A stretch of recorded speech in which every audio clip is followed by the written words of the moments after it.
ஆயக்கலைகள் 64 அதில் ஒரு முக்கிய கலையான ஜோதிட கலையின் மூலமாக என்னுடன் இணைந்துள்ள அன்பு நேயர்களுக்கு இனிய வணக்கம்ங்க. மிதுன ராசி நேயர்களுக்கு புதுசா அப்படி என்ன இருக்க போகுது, எப்பவும் போல வாழ்க்கை கீழேயே தான் போகுது அப்படின்னு கதரும் நேயர்களுக்கு ஒரு நல்ல செய்தி காத்திருக்குதுங்க. அந்த செய்தியை தெரிஞ்சுக்கிறதுக்கு முன்னாடி இந்த உலகை காக்கும் முருகப்பெருமானுடைய பாதம் தொட்டு வணங்கி வீடியோக்குள்ள போலாங்களா? என்னுடன் சேர்ந்து நீங்களும் இந்த மந்திரத்தை சொல்லிட்டு உங்களால முடிஞ்சதுன்னா கமெண்ட் பாக்ஸ்ல ஒரு முறை கமெண்ட் பண்ணுங்க. ஓம் முருகா போற்றி, ஓம் முருகா போற்றி, ஓம் முருகா போற்றி. பழனி ஆண்டவா, செந்தூர் வேலவா, சீரும் போர் தளபதியே, சேவல் கொடி ராஜாவே, நீதான் ஐயா இந்த அப்பாவி மக்களை கஷ்டங்களிலிருந்து காப்பாற்றி காலம் முழுக்க கூடவே இருக்கணும். இவங்களுக்காக நான் தினமும் உங்ககிட்ட வேண்டிக்கிறேன். இவங்களுக்கு ஒண்ணுனா நீதான் ஐயா பொறுப்பு. அப்படியே நான் சொல்லும் ஜோதிடமும் பழிக்க நீதான் ஐயா அருள் புரியணும். தினமும் உங்களுக்கு கிரகநிலை மாற்றத்தால் வரக்கூடிய சுப பலன்களை அறிய கட்டாயம் சப்ஸ்கிரைப் பண்ணி பெல் பட்டன் அப்புறம் ஆல்னு ஆப்ஷன் இருக்கும், அதையும் கொடுத்து வைங்க. ஒவ்வொரு பதிவும் உங்களைய வெற்றியடைய வைக்க வேண்டும் அப்படிங்கிற எண்ணத்துல தாங்க போடுறோம். கண்டிப்பாக நல்லதே நடக்கும். உங்கள் வாழ்க்கையில் இனிமேல் நல்லது மட்டும்தாங்க நடக்கும். நம்பிக்கையாக இருங்க. பொதுவாகவே மிதுனராசிக்காரங்களை பற்றி சொல்லணுன்னா மாறி மாறி எவ்வளவுதான் உழைச்சாலும் ஓயாமல் உழைக்கிறாங்களே அப்படின்னு ஒரு மதிப்பு கிடைக்காத ராசியாக பாவம் இவங்க இருக்காங்க. வெளியில் பார்க்குறதுக்கு கம்பீரமாக இருந்தாலும் மதிப்பில்லாத ராசியாக இருந்தாலும் பரவாயில்ல, பாசத்துக்கும் நேசத்துக்கும் கட்டுப்பட்டு தனக்கு வரக்கூடிய துன்பத்தையும் கஷ்டத்தையும் வெளியே காட்டிக்காம அப்படியே மனசுக்குள்ளேயே மறைச்சிக்கிட்டு வாழ்றவங்க நீங்க. சில நேரங்கள்ல அசிங்கத்தையும் அவமானத்தையும் சந்திக்க வேண்டிய சூழல் வந்தா கூட அதை பெருசா வெளிப்படுத்தாம என் குடும்பத்துக்காக நாங்க அசிங்கப்பட்டாலும் பரவாயில்ல, என் உறவுகள் நல்லா இருக்கணும் அப்படின்னு சொல்லி தனக்குன்னு இருக்கக்கூடிய உறவுகளை காக்கக்கூடியவங்களா ஒரு தியாகியா இவங்க இருக்காங்க. இவ்வளவு அருமையான மென்மையான நுணுக்கங்களை கொண்ட அன்பு நிறைந்த மிதுன ராசிக்கார அன்பர்களே, எல்லாரும் எப்படி இருக்கீங்க? எல்லாரும் நலமா சந்தோஷமா இருக்கீங்களா? ஏங்கம்மா நீங்க வேற எங்களை பார்த்து இப்படி ஒரு கேள்வி கேட்குறீங்களே? நாங்களே ஒவ்வொரு நாளும் கண்ணீர் சிந்தி வாழ்ந்துட்டு இருக்கோம். எங்க வாழ்க்கையில நிம்மதி அப்படிங்கிற பேச்சுக்கு ஒரு துளி கூட இடம் கிடையாதுங்க. நிம்மதி எங்க இருக்குன்னே தெரியல அப்படின்னு நீங்க உங்க மனசுல நினைக்கிற வேதனை எனக்கு நல்லாவே புரியுதுங்க. மிதுன ராசிக்காரர்களே கலங்காதீங்க. உங்க வாழ்க்கையில் இப்போ இருக்கக்கூடியதில் இந்த கஷ்டமான சூழல் எல்லாமே இனி வரக்கூடிய காலங்களில் பனி போல மறைய போகுதுங்க. உங்கள் வாழ்க்கையை இனி வரக்கூடிய காலங்களில் நீங்கள் நினச்சி கூட பார்க்காத அளவுக்கு ஒரு அழகான சொர்க்க வாழ்க்கையாக மாறப்போகுதுங்க. இது நாள் வரைக்கும் நீங்கள் வேண்டாம், உங்கள் உறவு வேண்டாம் அப்படின்னு சொல்லி உங்களை உதறி தள்ளிட்டு போன சொந்த பந்தங்கள் இருக்காங்க இல்லையா? அவங்க எல்லாருமே இனி வரக்கூடிய காலங்களில் உங்களோட அருமையை புரிஞ்சுக்கிட்டு உங்களை தேடி வரப்போகிறாங்க. அது மட்டும் இல்லாமல் நீண்ட நாளாக திருமணம் ஆகாதவங்களுக்கு திருமண தடையெல்லாம் நீங்கி உங்கள் மனசுக்கு பிடிச்ச மாதிரி உங்களுக்கு ஏற்ற சரியான வாழ்க்கை துணையோட டும் டும் டும் திருமணம் நடக்க போகுது. அதே போல குழந்தை பாக்கியம் இல்லாதவர்களுக்கு அழகான குழந்தை பாக்கியம் கிடைக்க போகுது. நீண்ட நாளா இருந்த பூர்வீக சொத்து ரீதியா இருந்த அனைத்து பிரச்சனைகளுக்கும் ஒரு நிரந்தரமான தீர்வு கிடைக்க போகுது. உங்களுக்கு வரவேண்டிய பூர்வீக சொத்து எந்த தடங்களும் இல்லாம உங்க கையில வந்து பத்திரமா சேர போகுதுங்க. சரிங்க மிதுன ராசிக்காரங்களே, இந்த காலகட்டத்தில் கிரக நிலைகள் எப்படி இருக்குன்னு தெளிவா பார்க்கலாங்களா? இந்த காலகட்டத்தில் கிரக நிலைகள் உங்களுக்கு ரொம்பவே சாதகமாக சிறப்பாக இருக்குதுங்க. தைரிய வீரிய ஸ்தானம்னு சொல்லக்கூடிய இடத்துல கேது பகவான் இருக்காரு. ராசியில் பார்த்தீங்கன்னா குரு பகவான் இருக்காரு. களத்திர ஸ்தானத்தில் சூரிய பகவான், புதன் பகவான், சுக்கிர பகவான், அப்புறம் நம்ம செவ்வாய் பகவான் இவங்க எல்லாம் கூட்டணியில் அமைஞ்சிருக்காங்க. பாக்கியஸ்தானத்தில் சனி பகவானும் ராகு பகவானும் இருக்காங்க. அயன சயன போகஸ்தானத்தில் சந்திர பகவான் தான் இருக்காருங்க. இந்த கிரகநிலை மாற்றங்கள் எல்லாம் மிதுன ராசிக்காரங்களுக்கு என்ன மாதிரியான பலன்களை தரப்போகுது, அவற்றை எப்படி நமக்கு சாதகமாக மாற்றிக்கிறது அப்படிங்கிறத பற்றி தான் இந்த வீடியோ பதிவில் நம்ம ரொம்ப விரிவாக பார்த்து தெரிஞ்சுக்க போகிறோங்க. முக்கியமாக குருவின் ஆதரவு, செவ்வாயின் உச்சம், அப்புறம் சுக்கிரன், ராகு, புதன் ஆகியோரின் நிலை, இது கூடவே சனியின் தாக்கத்தை பற்றியும் நம்ம தெளிவாக பார்க்க போகிறோங்க.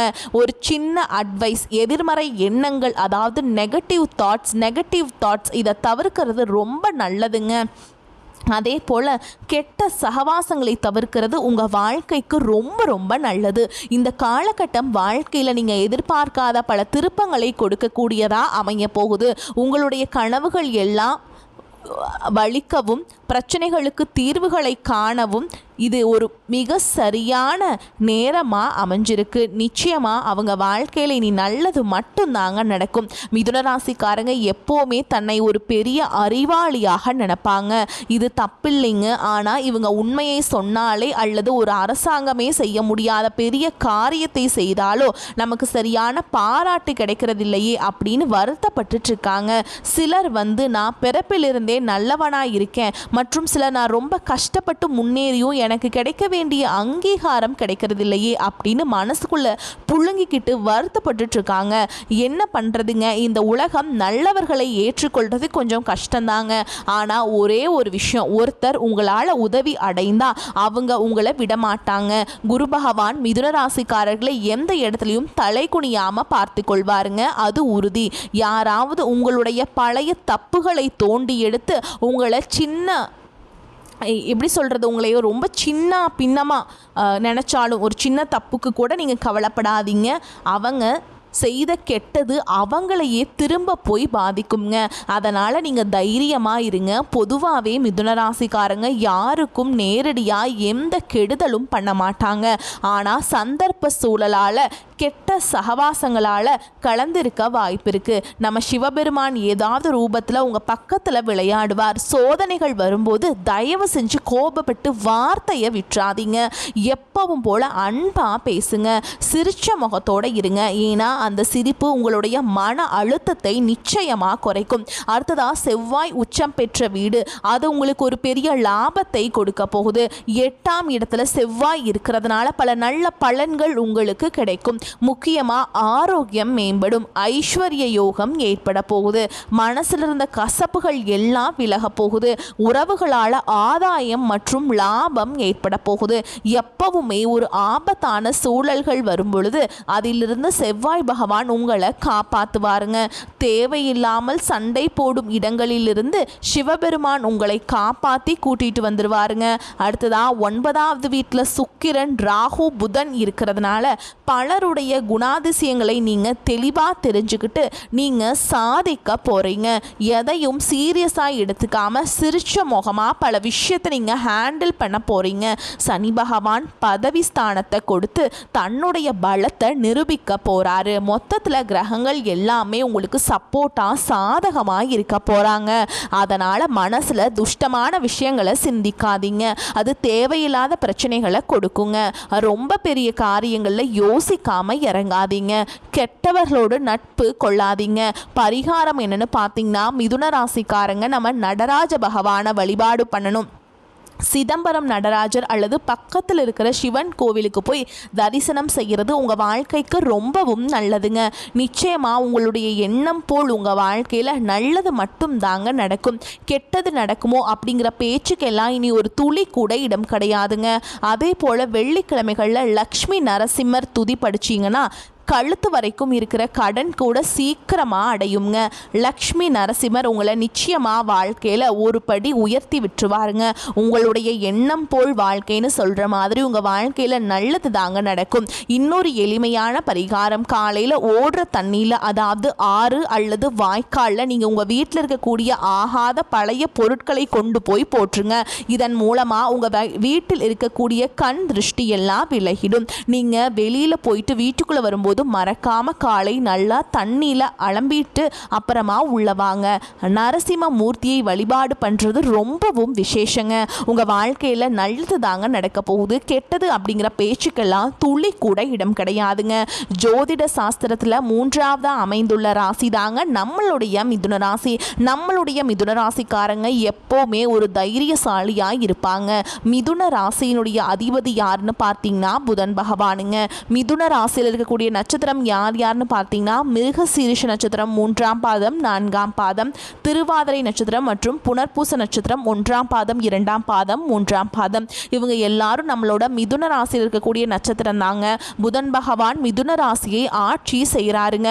நம்மளோட மிதுன ராசிக்காரங்களுக்கு நட்பு ராசியா இருக்கக்கூடியவங்க யாருன்னு பார்த்தீங்கன்னா ரிஷபம், கன்னி, துலாம். இவங்க எல்லாரும் நம்மளுடைய மிதுன ராசிக்காரங்களுக்கு மிகவும் நெருக்கமான நட்பு ராசியா இருக்காங்க.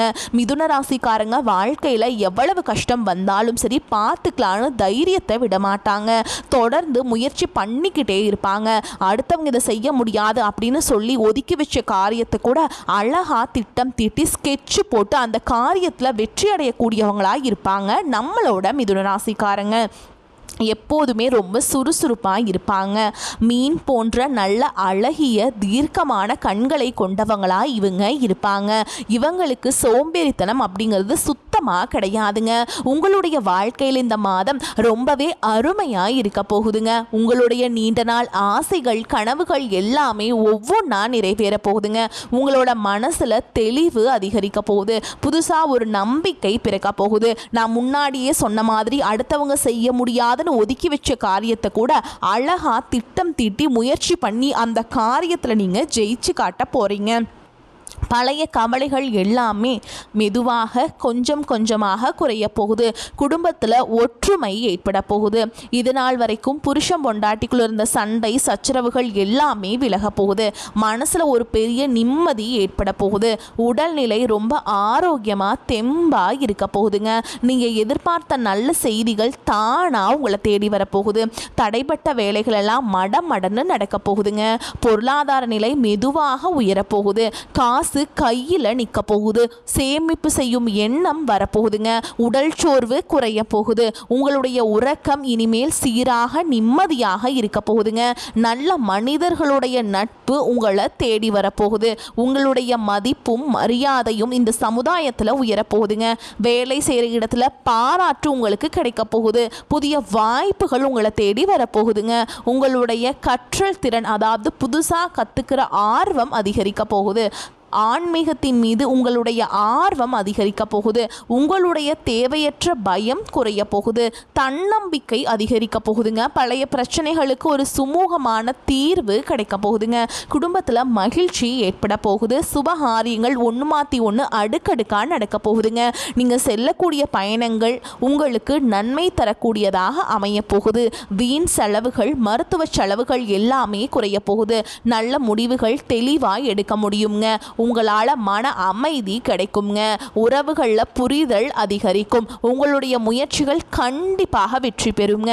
உங்களுடைய பொறுமைக்கான பலன் நிச்சயமாக உங்களுக்கு இந்த காலகட்டத்தில் கிடைச்சே தீருங்க. அதில் எந்த மாற்றமும் இல்லை. எதிர்பார்த்த உதவி சரியான நேரத்தில் உங்களை தேடி வரும். எதிர்கால நம்பிக்கை அதிகரிக்கும். மொத்தத்தில் உங்கள் வாழ்க்கையில் சந்தோஷம் நிலைச்சிருக்க போகுது. உங்களுடைய ஆசைகள் கனவுகள் எல்லாமே படிப்படியாக நிறைவேற போகுது. உங்களுடைய வாழ்க்கையில் இது நாள் வரைக்கும் இருந்த அனைத்து கஷ்டத்துக்கும் ஒரு நல்ல ஒரு தீர்வு கிடைக்க போகுது. கடைசியாக ஒரு சின்ன விஷயம், எங்கள் குலதெய்வம் எங்கேயோ இருக்குது, என்னமோ இருக்குது அப்படின்னலாம் நீங்கள் நினைக்க வேண்டாமுங்க. நீங்கள் எங்கிருந்தாலும் உங்கள் வீட்டில் ஒரு தீபம் ஏற்றி வச்சு அந்த தீப ஒளியில் தெய்வங்கள் இருக்கிறாங்க அப்படின்னு நினச்சி வழிபாடு செய்யுங்க. ஒருவேளை உங்களுக்கு குலதெய்வமே தெரியாவிட்டாலும் பரவாயில்லைங்க. வீட்டில் தீபம் ஏற்றி வச்சு ஏதாவது ஒரு நல்ல நாளில் எங்கள் குலதெய்வமே நீ தான், எங்களை காக்கணும்னு மனசில் நினச்சி வழிபாடு செய்யுங்க. குலதெய்வ வழிபாடு குலம் காக்கும், குலம் தழைக்கும். உங்கள் வம்சம் விருத்தியாகும். எப்போவுமே முதல்ல குலதெய்வம், அப்புறம் இஷ்டப்பட்ட தெய்வம், அப்புறம் உங்களுக்கு விருப்பப்பட்ட தெய்வம்ங்க. எந்த கோவிலுக்கு போனாலும் என்ன பண்ணாலும் வாழ்க்கையில் ஒரு ஏற்றம் இல்லையே அப்படின்னு நீங்கள் சொல்லுவீங்க. அதற்கு காரணம் குலதெய்வ வழிபாடு குறைவாக இருக்கிறது தான். தினமும் காலையில் எந்திரிச்ச உடனே சூரிய பகவானை பார்த்து கையெடுத்து கும்பிட்டு ஒரு நமஸ்காரம் பண்ணுங்க. அவங்களுடைய அனுகிரகம் இருந்தால் போதும். மற்ற கிரகங்கள் எல்லாம் சாதகமாக இல்லைனா கூட பரவாயில்ல, அந்த சூரியனுடைய பிரகாசம் உங்கள் வாழ்க்கையவே பிரகாசமாக மாற்றிருங்க. அந்த வெளிச்சம் உங்களை வந்து சேருங்க. உங்கள் வாழ்க்கையில் இருக்கக்கூடிய கண்ணீர் எல்லாம் கரைஞ்சு போயிருங்க. மிதுன ராசிக்காரங்களே, உங்கள் வாழ்க்கையில் இந்த காலகட்டத்தில் அதிர்ஷ்டம் தரக்கூடிய நிறம் என்னன்னு பார்த்தீங்கன்னா பச்சை நிறம் மற்றும் ஊதா நிறம்ங்க. அதிர்ஷ்டம் தரக்கூடிய எண்கள் 3 மற்றும் 4ங்க. அதிர்ஷ்டம் தரக்கூடிய கிழமைகள் புதன்கிழமை மற்றும் வெள்ளிக்கிழமைங்க. அதிர்ஷ்டம் தரக்கூடிய திசை தென்மேற்கு மற்றும் வடகிழக்குங்க. உங்களுக்கு அதிர்ஷ்டம் தரக்கூடிய மலர்கள்னு பார்த்தீங்கன்னா வாசனை மிகுந்த மல்லிகை மலர் மற்றும் ரோஜா மலருங்க. உங்களுடைய எண்ணம் போல் உங்கள் வாழ்க்கையில் இந்த காலகட்டத்தில் நல்லது மட்டும் தாங்க நடக்கும். நம்பிக்கையோடு இருங்க. வரக்கூடிய வாய்ப்புகளை தவற விட்டுறாதீங்க. கெட்டியாக பிடிச்சுக்கோங்க.